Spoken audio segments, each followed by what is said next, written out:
फातिमा की रानी माँ, प्रभु यीशु की माँ, आसरा तू ही है माँ।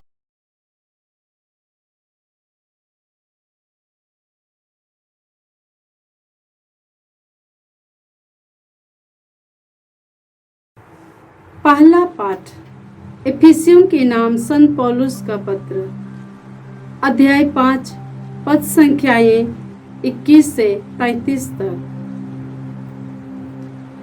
हम मसीह के प्रति श्रद्धा रखने के कारण एक दूसरे के अधीन रहें। पत्नी प्रभु जैसे अपने पति के अधीन रहे।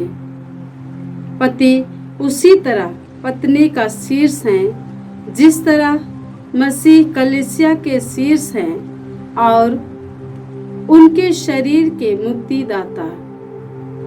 जिस तरह कलीसिया मसीह के अधीन रहती है, उसी तरह पत्नी को भी सब बातों में अपने पति के अधीन रहना चाहिए।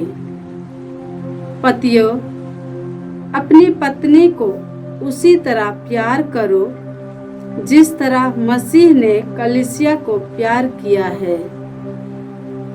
उन्होंने उसके लिए अपने को अर्पित किया है, जिससे वह उससे पवित्र कर सके और वचन तथा जल के स्नान द्वारा शुद्ध कर सके, क्योंकि वह एक ऐसी कलीसिया अपने सामने उपस्थित करना चाहते थे जो महिमामय हो, जिसमें न दाग हो, न छुरी और न कोई दूसरा दोष, जो पवित्र और निष्कलंक हो। पति अपनी पत्नी को उसी तरह प्यार करे मानो कि वह उसका अपना शरीर हो। कोई भी अपने शरीर से बैर नहीं रखता, उल्टे वह उसका पालन पोषण करता है और उसकी देखभाल करता रहता है। मसीह कलीसिया के साथ ऐसा ही करते हैं, क्योंकि हम उनके शरीर के अंग हैं। धर्म ग्रंथ में लिखा है, पुरुष अपने माता पिता को छोड़ेगा और अपनी पत्नी के साथ रहेगा और वे दोनों एक शरीर हो जाएंगे। यह एक महान रहस्य है। मैं समझता हूँ कि यह मसीह और कलीसिया के संबंध की ओर संकेत करता है। जो भी हो, आप लोगों में हर एक अपने पत्नी को अपने समान प्यार करे और पत्नी पति का आदर करें। प्रभु की वाणी। ईश्वर को धन्यवाद। भजन अनुवाक्य। धन्य है वे जो प्रभु पर श्रद्धा रखते हैं। धन्य है वे जो प्रभु पर श्रद्धा रखते हैं। धन्य हो तुम जो प्रभु पर श्रद्धा रखते हो और उसके मार्ग पर चलते हो। तुम अपने हाथ की कमाई से सुखपूर्वक जीवन बिताओगे। अनुवाक्य। धन्य है वे जो प्रभु पर श्रद्धा रखते हैं। धन्य है वे जो प्रभु पर श्रद्धा रखते हैं। तुम्हारी पत्नी घर के आंगन में दाखलता की भांति फलेगी फूलेगी। तुम्हारी संतान जैतून की टहनियों की भांति तुम्हारे चौके की शोभा बढ़ाएगी। अनुवाक्य। धन्य है वे जो प्रभु पर श्रद्धा रखते हैं। धन्य है वे जो प्रभु पर श्रद्धा रखते हैं। जो ईश्वर पर भरोसा रखता है, उसे वही आशीष प्राप्त होगी। ईश्वर सियोन पर्वत से तुम्हें जीवन भर आशीर्वाद प्रदान करता रहे, जिससे तुम यरूशलेम का कुशल मंगल देख पाओ। अनुवाक्य। धन्य है वे जो प्रभु पर श्रद्धा रखते हैं। धन्य है वे जो प्रभु पर श्रद्धा रखते हैं। जय घोष। हालेलुया।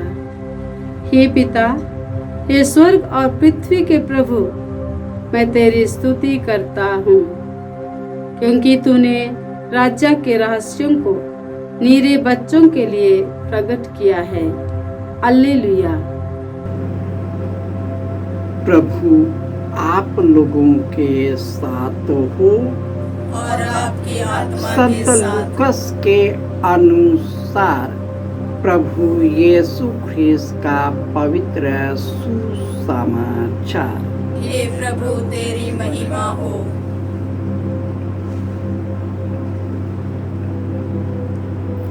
अध्याय 13 पद संख्याएं 18 से 21। यीशु ने यह कहा, ईश्वर का राज्य किसके सदृश है? मैं इसकी तुलना किससे करूं? वह उस राई के दाने के सदृश है जिसे मनुष्य ने लिया, अपनी बारी में लगाया। वह बढ़ते बढ़ते पेड़ हो गया और आकाश के पक्षी उसकी डालियों पर बसेरा करने आए। उन्होंने फिर कहा, ईश्वर का राज्य की तुलना किससे करूं? वह उस खमीर के सदृश है जिसे एक स्त्री ने लेकर 3 पसेरे आटे में मिला दिया और सारा आटा खमीरा हो गया। यह प्रभु का सुसमाचार है। हे क्रिस्त तेरी स्तुति हो। ख्रिस्त में प्यारे भाइयों और बहनों, प्रभु का वचन कहता है, धन्य हो तुम जो प्रभु पर श्रद्धा रखते हो, उसके मार्ग पर चलते हो।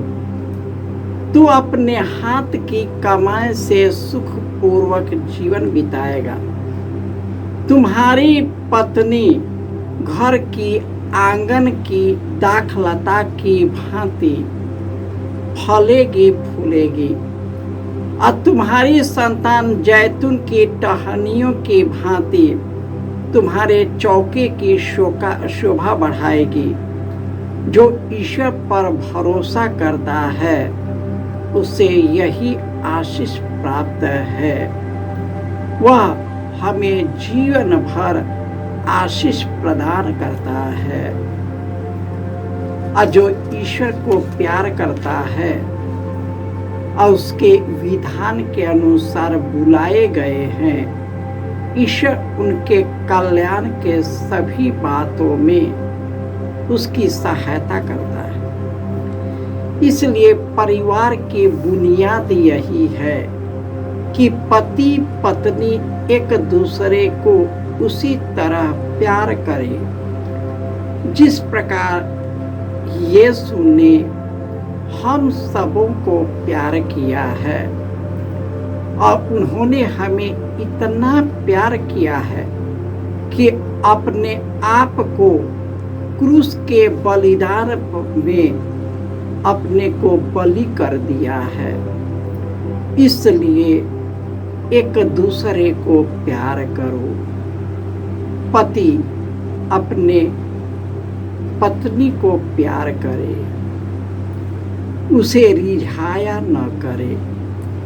जिस तरह वह अपने शरीर को प्यार करता है, उसी प्रकार अपने जैसे अपने पत्नी को प्यार करे। सभी बातों में ईश्वर के मार्ग पर चले।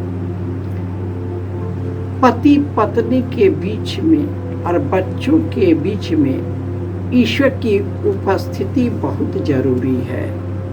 वही एक दूसरे को प्रेम और एकता में बांधे रखता है। और वह जब प्रेम, एकता और ईश्वर के राज्य के अनुरूप जीवन बिताता है, उनका जीवन फलेगा फूलेगा। उनकी संतान जैतून की तरह फलते फूलते रहेंगे।